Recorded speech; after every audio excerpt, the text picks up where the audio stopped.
Hello વિદ્યાર્થી મિત્રો, ચાલો તોરણ પાઠ્યપુસ્તકમાં ધોરણ 7માં લેસન નંબર 4 ઓ જગજનની આ કવિતા આજે આપણે ભણવાના છે. આ કવિતા ઉપરથી આપણને દેશભક્તિ જાગૃત થાય છે. અહીં આપણને ચિત્રમાં શિક્ષક અને નિષ્ઠા દેખાય છે. એ બંનેના વચ્ચે વાર્તાલાપ થાય છે. શિક્ષક કહે છે, બાળકો, આજે તમે મને કહો તો જનની અને જન્મભૂમિ કોને કહેવાય? ત્યારે નિષ્ઠા કહે, જનની આપણી માતાને કહેવાય અને જન્મભૂમિ એટલે આપણો જ્યાં જન્મ થયો હોય તેને જન્મભૂમિ કહેવાય. શિક્ષક કહે, સરસ. આપણે જનની આપણી ધરતી માતાને અને ભારત માતાને પણ કહીએ છીએ. ચાલો આજે હું તમને જગજનનીનું કાવ્ય સંભળાવું. ચાલો તો કાવ્યની શરૂઆત કરીએ. ઓ ભારત માત તું છે રક્ષણહાર, ઓ જગજનની પ્રણામ તુજને વારંવાર.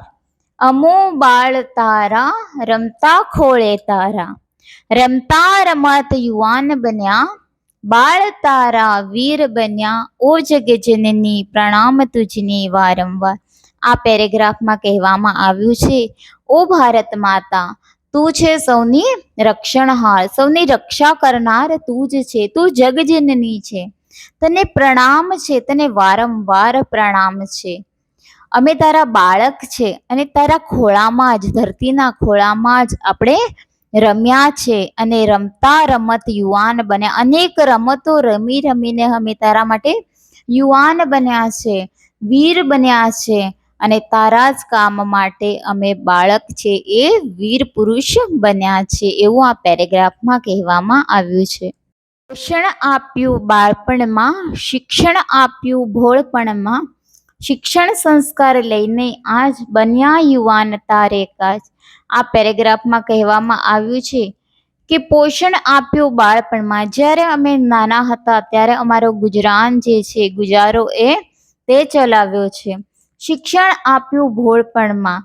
જ્યારે મોટા થયા ત્યારે શિક્ષણમાં, ભોળપણમાં, સહેજમાં દયાભાવથી શિક્ષણ આપી દીધું અને શિક્ષણથી સંસ્કાર મળ્યા અને સંસ્કાર શિક્ષણ લઈને આજે તારા કારણ માટે, તારા કામ માટે અમે યુવાન બન્યા છે.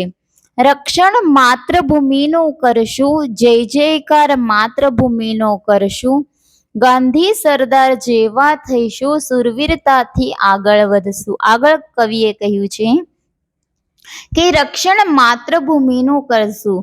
આપણી માતૃભૂમિનું અમે રક્ષણ કરવા માટે યુવાન બન્યા છે અને જય જયકાર નામ રોશન કરીને માતૃભૂમિનું નામ રોશન કરીશું અને જય જયકાર કરીશું.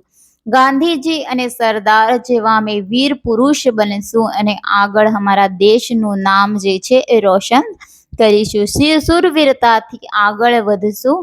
ઓ જગજનની પ્રણામ તુજને વારંવાર. કહ્યું છે કે ગાંધીજી અને સરદાર જેવા અમે સુરવીર પુરુષ બનશું અને દેશનું નામ રોશન કરશું. આવું આ કવિતામાં કહેવામાં આવ્યું છે.